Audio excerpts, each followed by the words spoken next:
Carmine Mirabelli, o apóstolo dos fenômenos e da caridade.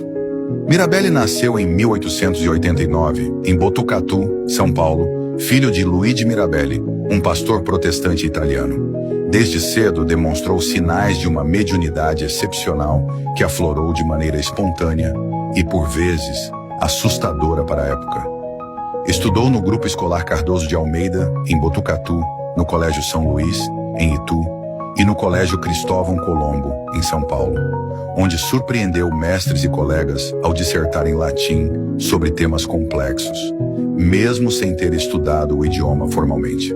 Anos mais tarde, trabalhando no comércio paulista, fenômenos de efeitos físicos, como o deslocamento involuntário de objetos e caixas de sapatos em sua presença, causaram espanto e incompreensão entre seus empregadores e o público. Diante do desconhecido, Mirabelli enfrentou perseguições, agressões nas ruas e chegou a ser internado no Asilo de Alienados do Juqueri por 19 dias. No asilo foi submetido a rigorosas observações por psiquiatras renomados que atestaram sua plena sanidade mental, reconhecendo que ele possuía uma energia nervosa acima do normal e que os fatos presenciados eram verídicos. Consciente de sua missão espiritual, Mirabelli dedicou grande parte de sua existência ao auxílio dos necessitados e ao estudo científico da fenomenologia espírita. Em 25 de agosto de 1917, fundou o Centro Espírita São Luís em São Paulo, instituição que manteve com recursos próprios por muitos anos, oferecendo atendimento gratuito e receituários mediúnicos a legiões de pessoas necessitadas. Sua dedicação ao bem era exercida sem qualquer remuneração pecuniária, movida pelo sentimento de abnegação e pelo compromisso com a espiritualidade superior.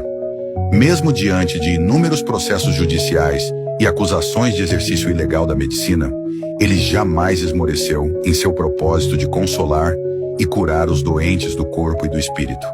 Seu trabalho filantrópico era acompanhado por demonstrações práticas da imortalidade da alma, servindo de bálsamo para os aflitos que buscavam o auxílio. A generosidade de Mirabelli manifestava-se em donativos silenciosos e no acolhimento de todos os que batiam à sua porta, doando a própria fortuna para manter as obras sociais. A mediunidade de Mirabelli destacou-se pela diversidade e complexidade das manifestações intelectuais, desafiando as explicações da ciência materialista de seu tempo. Em estado de transe, ele era capaz de falar e escrever em dezenas de idiomas diferentes, incluindo línguas mortas como o latim, o aramaico e o caldeu, além de hieróglifos e dialetos diversos. Suas psicografias e comunicações orais abordavam temas profundos sobre medicina, astronomia, filosofia, direito e sociologia, muitas vezes assinadas por entidades ilustres da história mundial. O médium, que possuía apenas instrução rudimentar, transformava-se em um orador eloquente sob influência espiritual, defendendo teses exaustivas e demonstrando conhecimentos técnicos impossíveis de serem adquiridos por meios comuns. Esses fenômenos, ocorridos frequentemente à luz do dia e diante de numerosas testemunhas de elevado nível cultural, evidenciaram a capacidade da alma de atuar além das limitações físicas e geográficas, provando a sobrevivência do espírito. Para investigar o vasto repertório de fenômenos produzidos por Mirabelli, foram fundadas instituições como a Academia de Estudos Psíquicos César Lombroso. Nessas sessões, realizadas sob rigorosos controles experimentais e vigilância constante, observaram-se materializações nítidas de entidades espirituais, levitações do próprio médium e o transporte de objetos através de barreiras sólidas. Mirabelli submetia-se a exames minuciosos, sendo frequentemente algemado ou amarrado, para garantir a ausência de qualquer ardil ou fraude durante as experiências. Cientistas brasileiros e pesquisadores internacionais, vindos de países como Alemanha, Inglaterra e França, testemunharam eventos de desmaterialização parcial ou total do corpo do médium em plena claridade. A intensidade desses fatos assombrou a comunidade científica, pois Mirabelli dispensava a penumbra comum a outros médiuns de efeitos físicos. Seus dons eram considerados por muitos pesquisadores como um verdadeiro laboratório vivo para a comprovação das forças psíquicas inerentes ao ser humano. A trajetória de Mirabelle foi marcada por uma constante via sacra de provações e triunfos, consolidando seu nome na história do espiritualismo brasileiro.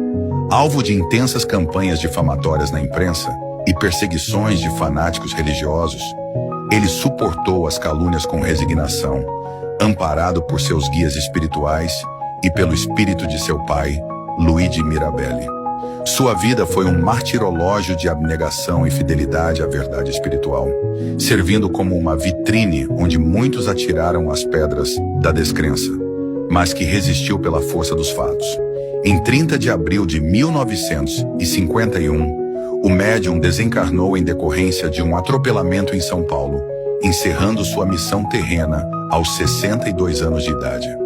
O legado de Mirabelle permanece como um capítulo fundamental na defesa da imortalidade da alma e na demonstração prática da comunicabilidade dos espíritos.